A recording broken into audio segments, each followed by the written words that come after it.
Hello, guys. Welcome back to our Day 9 English Shadowing Challenge. Today, we're talking about the habit of listening without translating every word in your head. I'm going to tell you a short story, and you can practice shadowing with this. Listen first, then repeat along with me, or pause the video and repeat after me. This practice will help you understand English more naturally and improve your fluency step by step. Let's start. The bus station was busy. She stood near the entrance with her bag on her shoulder and a paper schedule in her hand. The schedule had numbers and times and names of places she was still learning to pronounce. She looked at it carefully. Then she looked up at the boards. The boards were moving, destinations changing, times updating, letters rearranging themselves like they were in a hurry too. She needed bus number 47 to the north side of the city. She had taken this road once before with a friend who spoke in English well and who had done all the talking.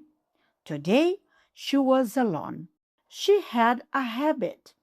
When someone spoke English near her, she tried to translate every word immediately, catching each one, converting it, building the sentence piece by piece in her head.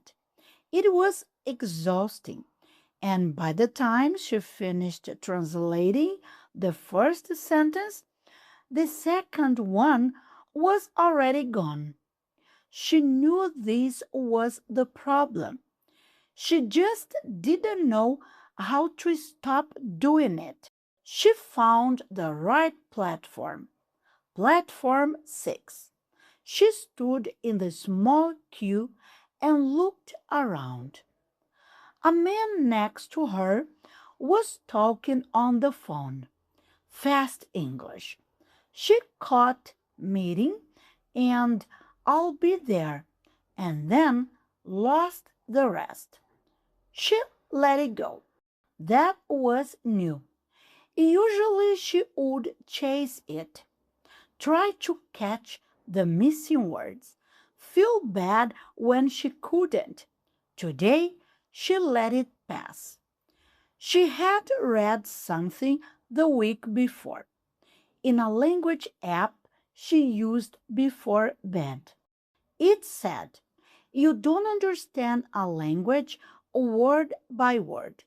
You understand it the way you understand music, by feeling the shape of it." She hadn't fully believed it, but she was trying.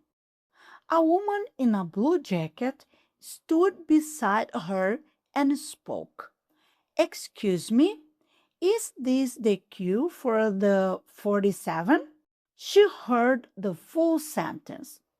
She didn't translate it. She understood it, the way you understand someone pointing at something. The meaning arrived before the words finished. "Yes," she said, "I think so. I'm waiting for it too."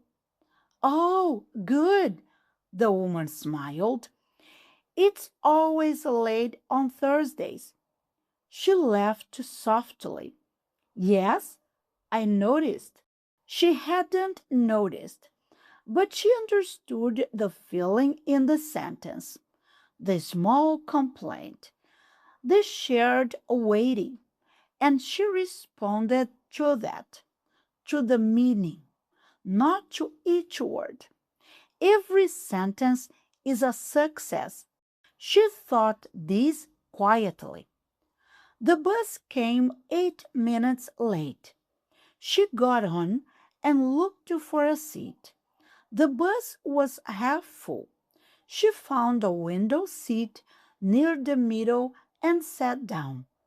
A recorded voice announced the next stop. She listened, not to translate, but to feel. She caught Central Station and next stop is in the general direction of the sound.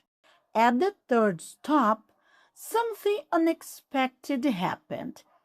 A man got on, older, with a heavy coat, and sat next to her. He looked at her once and said, politely, "Is anyone sitting here?" She understood immediately. Not because she translated. She didn't.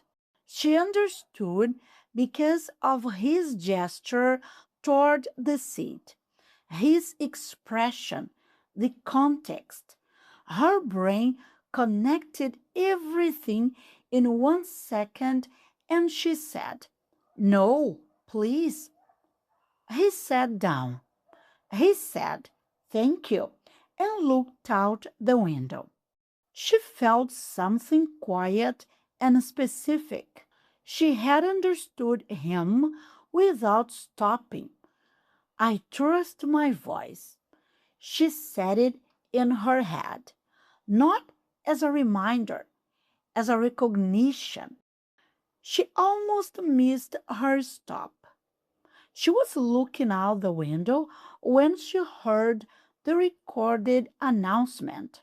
She caught the name of her street, just the name, nothing else, and stood up quickly. "Sorry, excuse me," she said to the man beside her. He moved. She got off. The doors closed behind her. She stood on the pavement, the right street, the right place. She looked at the paper schedule in her hand. She had stopped looking at it on the bus. She hadn't needed. She had navigated mostly by listening, by trusting context, by allowing meaning to arrive without forcing it through translation first. It wasn't perfect. There were things she hadn't caught. There would always be things she didn't catch.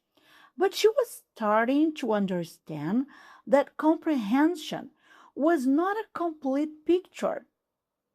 It was a good enough picture, and good enough in a real moving world was how people actually lived inside a language. That evening, she did something she hadn't done before. She sat in her room and played a short podcast in English. Not a learning podcast, a real one. People talking about ordinary things. She didn't look up any word. She didn't stop and rewind. She just listened. Some parts were clear, some were not. She sat with the uncertainty and didn't fight it. At the end, she picked up her notebook and wrote one line. "I do not let mistakes stop me." Then, under it, she wrote something new, something she was beginning to actually feel, not just repeat. "I don't need every word. I need the meaning." She closed the notebook. She made herself a tea and listened to the sounds of the street without translating any of them. So, guys, thank you for being here. See you next video. Bye.